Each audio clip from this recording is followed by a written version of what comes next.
शनिवार व्रत कथा। शनिवार व्रत विधि। शनिवार का व्रत रखने वाले व्यक्ति को एक ही बार भोजन करना चाहिए। भोजन में काले तिल और उड़द का विशेष महत्व है। शनि देव की पूजा में तांबे के पैसे, काले उड़द और काला वस्त्र चढ़ाया जाता है। इससे शनि देव प्रसन्न होते हैं। शनिवार व्रत कथा। एक दिन सातों ग्रह सूर्य, चंद्रमा, मंगल, बुध, बृहस्पति, शुक्र, शनि बैठे हुए इस बात पर विवाद छिड़ गया बैठे बैठे कि समस्त ग्रहों में से कौन सा ग्रह सबसे बड़ा है। इसका निर्णय करने के लिए सभी ग्रह राजा इंद्र के दरबार में उपस्थित हुए। इंद्र ने सोचा कि यदि किसी ग्रह को मैं महान कहूँगा तो शेष सारे 8 ग्रह मुझसे नाराज हो जाएंगे। इसलिए वह हाथ जोड़कर कहने लगा, देवगण, मैं आप लोगों का निर्णय करने में असमर्थ हूँ, इसलिए आप पृथ्वी पर राजा विक्रमादित्य के पास जाइए। वे बड़े न्याय प्रिय राजा है। देवताओं को इंद्र की बात जच गई। सभी विक्रमादित्य के दरबार में उपस्थित हुए। उन दिनों विक्रमादित्य उज्जैन में राज्य करते थे। सभी देवता जब उनके दरबार में आए तो वे उनको स्वागत सादर प्रणाम कर उठ खड़े हुए। उन्होंने वैसे ही दर्शन देने का उद्देश्य पूछा। यह जानकर किसी मुझे इनमें से किस एक को बड़ा और किसी एक को छोटा बताना है। राजा परम संकट में पड़ गया। वह कर्तव्यनिष्ठ राजा ने, इसलिए उन्होंने न्याय करने का निश्चय किया। दूसरी विक्रमादित्य की एक देवता को अपने मुंह में छोटा सा बड़ा कहना नहीं चाहते थे, इसलिए उन्होंने प्रत्येक ग्रह के सामने उसी की प्रिय धातु के बनवाकर इस क्रम से रख दिए गए कि सोने का आसन सबसे पहले आया, लोहे का आसन सबसे पीछे। उनमें देवता ने कहा कि वे अपने आप आसन पर पधारे और आसन के क्रम से ही ग्रहों में अपना पद जाने। और आसनों सोने, चांदी, कांसी, पीतल, सीसा, जस्ता, अम्बरक और लोहे के थे। लोहे के आसन सबसे बाद में था। वह शनिदेव को आसान था। शनिदेव समझ गए कि विक्रमादित्य ने उन्हें सबसे छोटा कहा है। अत वे क्रोधित होकर बोले, चंद्रमा राजन, तुम मुझे प्रक्रम को नहीं जानते। सूर्य 1 राशि पर 1 महीना, चंद्रमा 2.25 दिन, मंगल 1.5 महीना, बृहस्पति 13 दिन, बुध और शुक्र केवल 1 ही मास और राहु तथा केतु उल्टे चलते हैं। सिर्फ 18 है मास तक राशि पर रहते हैं, परंतु मैं एक राशि पर 2.5 से 7.5 साल तक रहता हूँ। राम को 7.5 आई तो उन्हें राजा के स्वास्थ्य पर वनवास मिला, और रावण पर आई तो शनि देव की 7.5 आई तो उसे कुल का ही त्याग हो गया।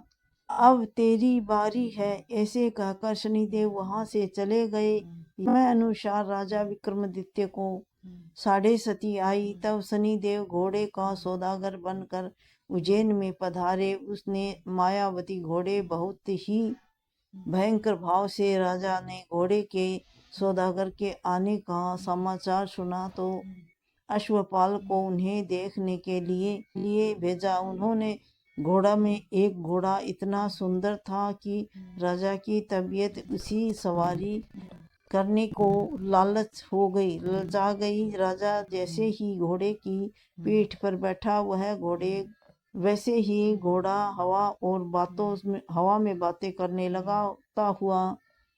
बातें करता हुआ ऐसे दौड़ा कि कुछ ही क्षण में राजा को एक भारी जंगल में पहुंचाकर देखते देखते ही अंतर्ध्यान हो गया।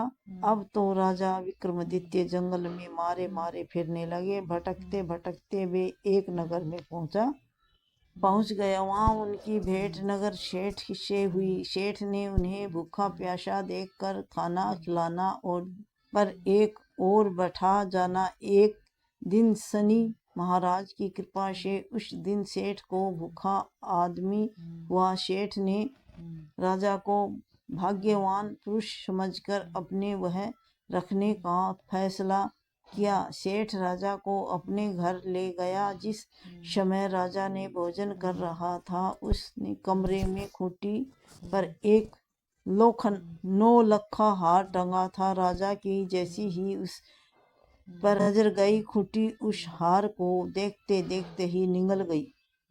कुछ देर बाद सेठ कमरे से बाहर आया। उसी खूंटी पर हार न पाया तो उसने राजा को हार के चोरी के अपराध में पकड़ा दिया। न्यायाधीश ने राजा के दोनों हाथ पैर कटवाने की आज्ञा दी। जब राजा चौरंगिया बन गया तो उस नगर के एक तेली को राजा पर दया आ गई। वह उसे उठाकर लाया। उसने कल्लू पर पीछे बैठा दिया ताकि बैल हाँक सके। 7.5 बीतने में कुछ काल ही बचे था। एक दिन नीच चौरंगिया को वर्षा ऋतु में महलार गाने की सूझी। रात को खामोशी में उसकी मनमोहन ध्वनि राजकुमारी को कानों में पड़ी। सुरीली आवाज और सुनते ही वह उसे पर मोहित हो गई। उसने दासी को भेजकर उसका आता पता मालूम करवा लिया। रागी चौरंगिया है सुनकर राजकुमारी ने प्रण लिया कि अगर वह विवाह करेगी तो उसी के साथ करेगी, वरना आजीवन अविवाहित रहेगी। सुबह जब राजा रानी को मालूम हुआ तो उन्होंने समझाने की कोशिश की मगर राजकुमारी को अपना प्राण तोड़ने का तैयार न थी। बेबस होकर राजा रानी को मानना पड़ा और राजा ने तेली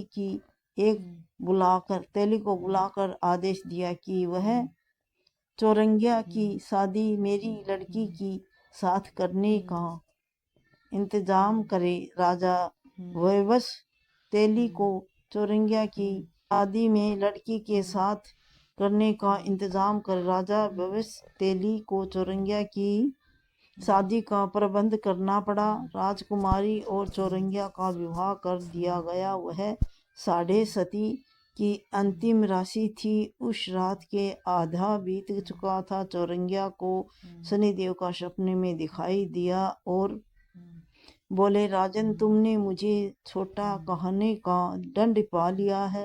राजा ने हाथ जोड़कर क्षमा मांगते हुए कहा, शनिदेव से पसंद की जैसे प्रार्थना की कि जैसा दुख आप मैंने मुझे दिया वैसे ही दुखी किसी और को न दे। शनिदेव ने राजा की प्रार्थना स्वीकार करी। आँख खुलते ही चौरंगिया ने देखा कि उसने दोनों हाथ और दोनों पैर बिल्कुल ठीक हो गए हैं। प्रात उठते पर राजकुमारी ने भी जब अपने पति को पूर्ण स्वरूप देखा तो उसकी प्रसन्नता और खुशी की सीमा न रही। राजा भी यह जानकर बहुत खुश हुआ। होते ही यह समाचार नगर सेठ को भी दिया। मिलते ही उसने विक्रमादित्य की सेवा में उपस्थित होकर क्षमा मांगी और उन्हें अत्यंत सम्मान करते के साथ अपने घर खाने पर बुलवाया गया। राजा विक्रमादित्य जब खाना खा रहे थे तब लोगों ने आश्चर्य देखा कि खूंटी हार उगल गई रही थी। ये कौतुक देखकर नगर सेठ एक ऐसा अभिभूत हुआ कि उसने अपनी कन्या का विवाह भी राजा विक्रमादित्य के साथ अत्यंत धूमधाम से कर दिया। कुछ दिनों के पश्चात जब राजा विक्रमादित्य अपने राजधानी में आए तो लोगों को बहुत प्रसन्नता हुई और उन्होंने राजा को दोनों रानियों के अति स्वागत किया। पुनः राज्य प्राप्त कर लेने के बाद राजा ने राज्य में घोषणा करा दी कि कभी भी प्रजापति शनिवार को व्रत रखकर उनकी कथा व पूजा किया करे। हर शनिवार को। बोलो शनिदेव